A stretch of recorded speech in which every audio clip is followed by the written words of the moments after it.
माझ्या पाठी उजळल्या ज्योती ओवाळीते भाऊया वेड्या बहिणीची वेडी ही माया.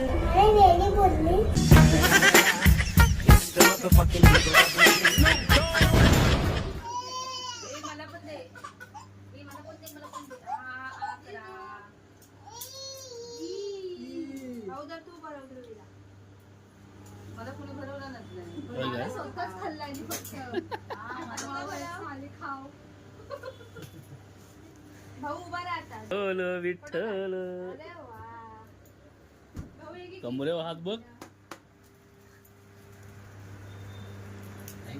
आणि हे जरा पकडा हातात जरा फोटो काढतो ना. आता कशा द्यायला पाहिजे होतं मला उगाच. हे सकाळी उभं राहते ते तू दे.